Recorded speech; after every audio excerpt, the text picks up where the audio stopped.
Welcome to Puro Politics, the political podcast of the San Antonio Express News. My name is Gilbert Garcia, Metro columnist, and I'm joined by City Hall reporter Joshua Fechter and investigative reporter Brian Chasnoff. And we're about a week away from the beginning of early voting in Texas, assuming that the governor doesn't make any changes in the next few days. We're going to talk a little bit more about some of the confusion surrounding this election in a minute.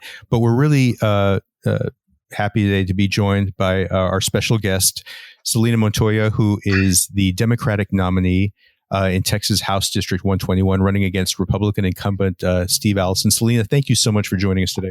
Well, good morning. Thank you so much for having me.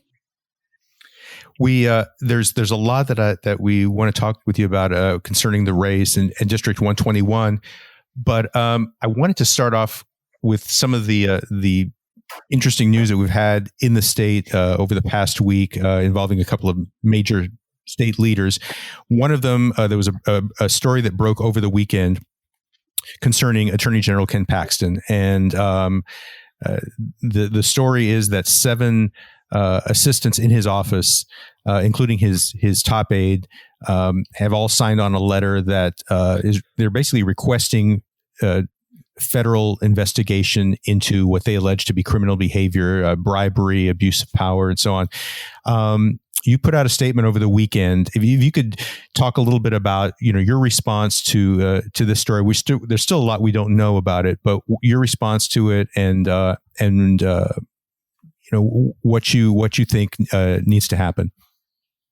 Absolutely. Well, thank you for starting with this, because I think, when it comes to leadership in the state, it starts at the top, and it has to do with accountability and transparency. And one of the things that we've seen lacking is, in fact, that. Of course, the Attorney General has been under indictment for some time, but there's yet to be a process for that. But I think the thing that was most compelling about the news that was released this weekend was the fact that many of the loyalists who remain in his office have asked for an investigation into the work that he's done in violating federal and state law, and things including improper influence, abuse of office, bribery, and potentially other criminal offenses. And our leaders have to be not only accountable and transparent, but certainly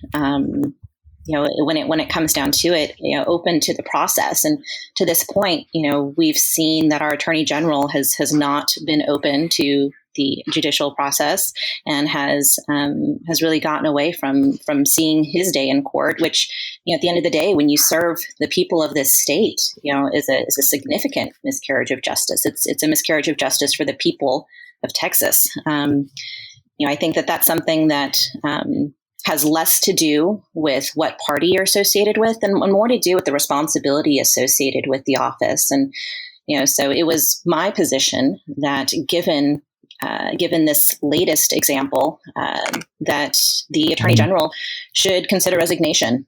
And I've in fact, asked for my opponent to consider the same thing. If we're truly not looking at the partisan issues here, and we're talking about the accountability of leadership, then we need to be brave enough to hold our own leaders accountable.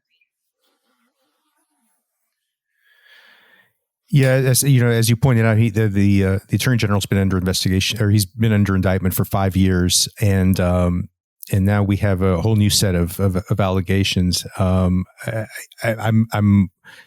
wondering if anything short of the members of his party in a united fashion calling for his resignation, if anything short of that would have that effect right now, because he's seemed stubbornly resistant to any criticism, or up to this point. But he's got even Republicans calling for his resignation now, right? Yeah, he definitely has. He's definitely gotten some criticism or statements of concern. I think the Governor Abbott, said that he was concerned. I think I just saw that Chip Roy is calling for his resignation. Yeah, it's really interesting to see how that plays out. Sarah Davis as well. Yeah. Well, another story that broke in the past week that I think is going to impact a lot of races, this November, and not necessarily yours because it doesn't directly impact Bexar County, but it's going to have a major impact in the state. Is the proclamation from Governor Greg Abbott to limit the number of places where people can drop off mail ballots. And just to give people a little background on this, the governor a couple of months ago added a week to early voting in response to the COVID-19 pandemic, wanting to give people a little bit more time to be able to spread out the time period for voting. He also expanded the period in which people could drop off mail ballots if they chose to drop them off themselves rather than putting them in the mail. And previously, they had only been allowed to do it on Election Day. Now they were able to do it during early voting. And last week, I think in the face of criticism from his Republican base, he had gotten sued over the expansion of early voting. He decided to order that only the main election offices could be used for dropping off mail ballots. Satellite offices couldn't be used. And in counties such as Harris County and Travis County, where they have a county clerk election system, the county clerk will have many satellite offices. I think there were 11 satellite offices in Harris County, and it was going to allow people a lot of different options to drop off their mail ballots. Now you've got a county there that has nearly 5 million people, and they've got one site that they're going to be able to go to drop off their mail ballots. This is obviously created a lot of controversy coming so soon before the election, and really when people are already voting. Celina, I wanted to get your thoughts on this action by the governor.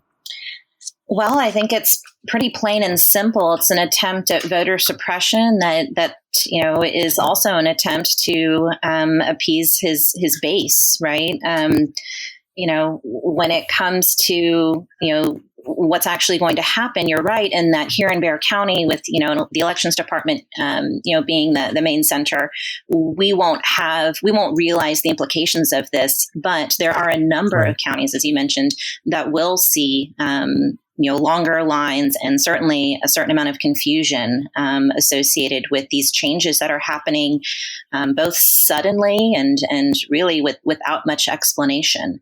I think at the end of the day, the best thing we can be doing is providing every opportunity for citizens to cast their ballot in whichever way they feel is safest for them. And taking away one more opportunity is voter suppression, plain and simple. Yeah, it doesn't seem as though there's any real justification if it's if there's there's no real voter integrity justification or anything. People, regardless of whether they go to a satellite office or a main office, they're going to have to drop it off with an elections official. They're going to have to provide identification. There was nothing. There were no concerns, I think, as far as election integrity that were involved with the satellite offices. This is really just making it harder for people to cast their ballot, isn't it? Absolutely. And they're already wary about the Postal Service's capacity and ability to process these ballots. Yeah, I mean, Celina, how concerned are you about that? Just in general, I mean, Brian's written a lot about the issues with the Postal Service, and we have a lot of stories about the cutting of funding and services nationally for the Postal Service. How concerned are you about just the voting process and how it's going to play out? I actually have a lot of confidence in the individual voters and the integrity that they have. I have a lot of faith in our local elections department and the work that they've been doing to try to make things a little bit easier. And of course, with Commissioner Justin Rodriguez, I think in a lot of ways spearheading efforts to think a little bit outside the box. When we're in a situation that we've never been in before, trying to ensure that people have access and that their rights aren't infringed upon. We can't escape, though, that part of the reason why we have to think outside the box is because of both the action and inaction of, again, leaders at the top. Whether that's, choosing a postmaster general who is systematically dismantling our postal system, which people rely on for more than just voting, right? They rely on the postal system in order to receive medications, in order to receive, the payments that they need in order to pay their bills. Many small businesses who are doing work without the help of their storefront are having to do work utilizing the postal system. And in a lot of cases, they're that last leg to ensure that we're connecting to communities that often don't have, don't have the level of, population density that would provide them some of the standard services that we might be used to here in San Antonio and Bexar County. So it's a much bigger issue than what's happening here, and a much bigger issue than just voting. You're talking about healthcare, you're talking about the economy and small businesses. It goes beyond just this season of elections.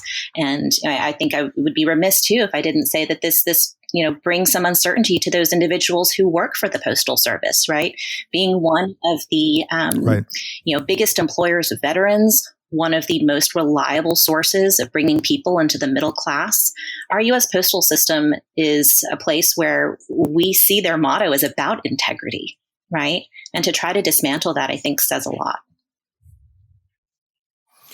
Now, you're running in Texas House District 121. This is a historically Republican district. This for our listeners who are not in District 121, this basically covers Northeast San Antonio, Alamo Heights, Terrell Hills, Olmos Park.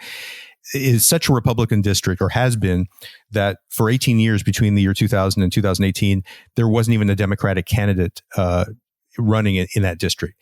You dared to run in 2018 against Steve Allison, and he won the 2018 election. But I think the margin was about 8.4%, which is very close for District 121. I was curious, coming out of that 2018 race, how soon after that did you decide that you wanted to run again and that you felt that this was going to be a winnable race? Oh, I'm glad you asked that, Gilbert, because in my mind, I grew up in District 121. I know the history, I know the community, and, particularly the neighborhoods and municipalities you mentioned just there, right? Alamo Heights, Olmos Park, Terrell Hills. That's where I grew up and went to school. It's where I'm raising my children. But I think it's important to know that the district is much bigger than that. It's important to know that not only has the growth of this community been concentrated in areas outside of that, but so has the demographics. They've shifted. In 2017, when former Speaker Joe Straus announced that he was no longer going to be seeking his seat, there were only about 5 weeks, I believe, before the deadline to make your intentions known as a candidate, and so to file for office. And so it was a very quick turnaround to try to assess what this would look like. And a big part of the decision for me was really assessing this community I've grown up in and that I'm raising my children in. And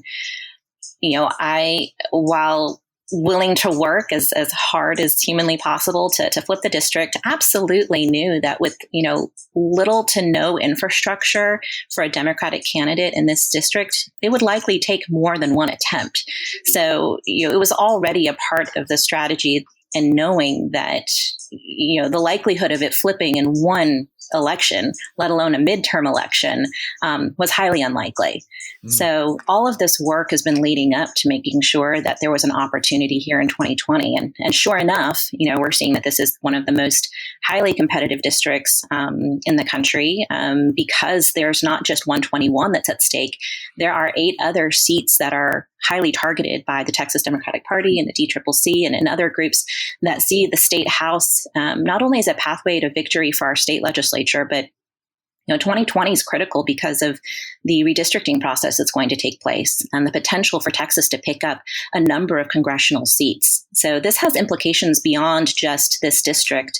And I think it's important to know that. But when it comes to this district, we saw so many Democrats vote in a Republican primary in order to maintain the leadership of Speaker Straus. His moderate stance, his leadership, while he, certainly provided, I think, a more conservative view when it came to, his fiscal policies, the social policies were such that, he wasn't afraid to embrace the fact that his mother was a chairperson for Planned Parenthood. right? And that's something that is highly valued in this community. This is a community that believes that Black Lives Matter. This is a community that wants to see a blended approach to COVID recovery that includes healthcare reform and education reform. And it takes leadership that's willing to sometimes buck against their party to do that. And I think the reality is when we look at my opponent, it's very much a stay the party line in his case, whether that's what this district cares for or not. I think there's a real opportunity here. Sure. Steve Allison is generally perceived as a moderate Republican. And I'm wondering if you think that his record bears that out. I would say no, his record doesn't. I mean, look at SB 22. That's an example of a policy where we were talking about limiting not only funding for women and healthcare services, but also limiting the ability of local municipalities to determine how they're going to spend their money. If we look at HB3, we're all very proud of the work that was put into that and some of the monumental efforts that came out of it. The public school funding? Yes, public school funding, yes. And then seeing some, significant, improvements to that being in the amount of funding. But I think the reality is, it was very difficult for Republicans to see that and not also see an opportunity for a tax cut, whether we could afford it or not. I think one of the problems with that bill was that we came away not knowing how to sustain it. And in 2011, when our backs were up against the wall with a budget cycle that was proving to be very difficult, we're seeing the same thing happen here. We're seeing that 2021 is going to prove to be a deficit budget that we're coming into, and we need to amend that. Right. The first place Republicans go to kind of raid the Treasury is public education. And we cannot afford that. We simply cannot. And just looking at the Republican tendencies to strip away from funding for public education, I see that's a pathway that Republicans are familiar with, and it's one that I think our constituents certainly would not approve of. Well, we're going to take a short break, and we'll be right back. Be sure to check out other Express News podcasts such as Express Briefing, hosted by me, Luis Vasquez. Every weekday morning, I'll bring you the top headlines for the day in about 10 minutes or less. You can find Express Briefing on Apple Podcasts, Spotify, or wherever you listen to podcasts. Well, we're back, and Josh, I think you had a question you wanted to ask Celina. Yeah, so Celina, I mean, obviously, if we see a Democratic majority take the House, you're still going to be working with a Republican lieutenant governor and a Republican governor for at least the next 2 years. How does that sort of shape the Democrats' governing majority or governing plan if that's the case? Like, what does the legislative agenda look like, and how do you work with two top Republicans in this case? Yeah, that's a really great question. At the end of the day, it's less about, the partisan issues. We're going to be dealing with issues of, economic recovery, public school funding, expanding healthcare access and affordability. And that's not an issue that's owned by any party. But I do think what it's going to take, and the reason why it's going to, I think, become incredibly important to recognize the bipartisan aspect of this. I think we just look at 2019, right? The big success of HB3 passing for public education is because of the bipartisan nature of the House. Should we retain that? I mean, I think if we just think about expanding on that leadership, think of the things that we could be doing that I think are going to be more effective and more productive for people here in Texas. It's not going to be a pet project kind of session. I mean, this is going to be the nitty gritty work of ensuring that we have enough money to pay for the responsibilities and obligations of this state, ensuring that we take care of Texans all across the state, and that we're ensuring that we're representing the people in our communities and the values that they possess. And over again, we're hearing that it boils down to, affordable health care. It boils down to equity in school funding. It boils down to making sure that our economy isn't just robust, but also sustainable. And so I think having a new view on leadership and how that plays out is going to be incredibly important. And I'm actually quite encouraged that I've seen a lot of bipartisanship play out and have been involved in, those discussions.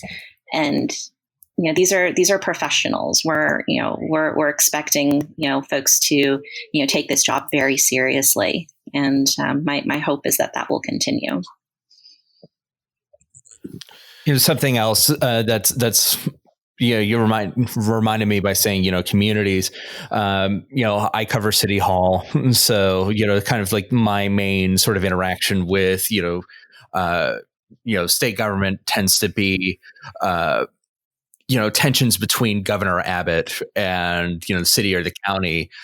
You kind of saw this sort of play out between the governor and the mayor and County Judge Nelson Wolff on you name it, sort of like occupancy standards for during the pandemic, when it came to the mask order.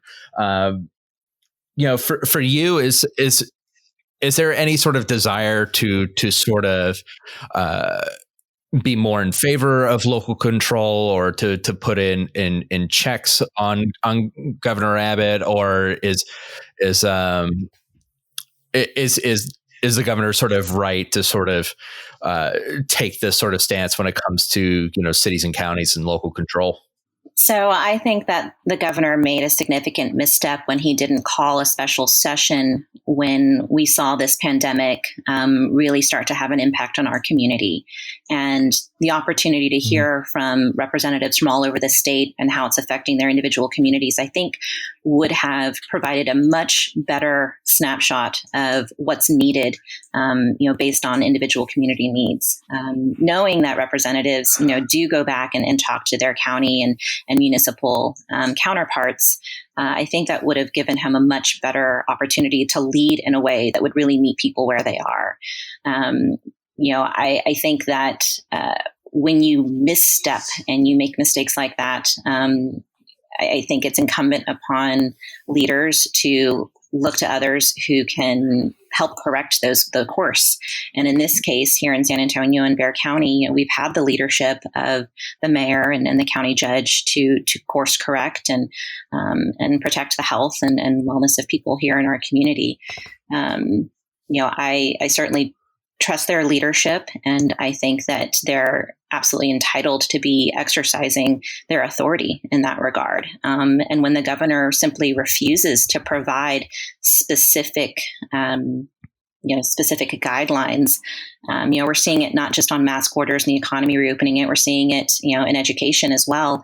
All it does is provide for confusion and second guessing. And what we really need are for leaders to come together and work together. That's something that I've not only had experience doing and seeing, but in how it works. But I think we've also seen how it doesn't work. I think that we're very fortunate to have the type of local leadership that we do here in San Antonio.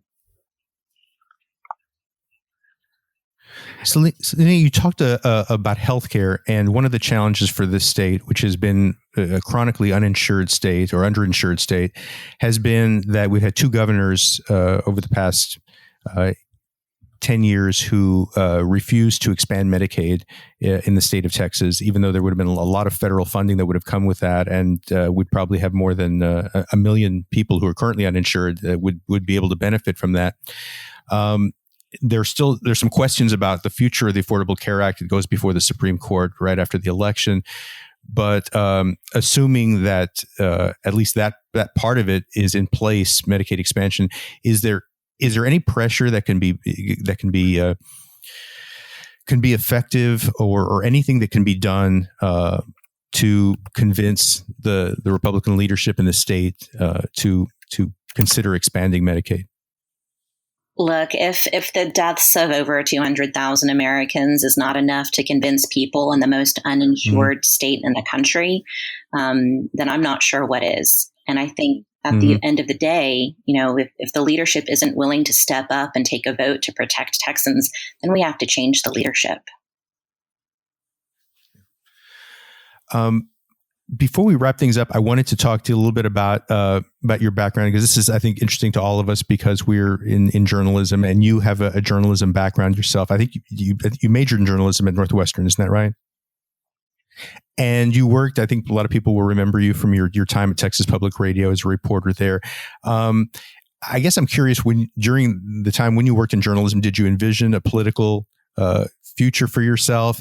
And was there anything just in working in journalism, because so many of us we cover political issues, we see how the governing process plays out, and it certainly, I think, affects all of us. Was there anything that came with working as a journalist that made you think differently about government and make you feel that this is something you wanted to be part of? Quite the contrary. I think working in journalism made me want to work in areas where you could affect change outside of that, which is why I actually left my job as a journalist and started a nonprofit called Literacy San Antonio, affecting change from right within schools, with families, with teachers, to ensure that literacy really was an issue that was being affected positively in our community. But in doing that, literacy and education are certainly an indicator for families and how they're going to,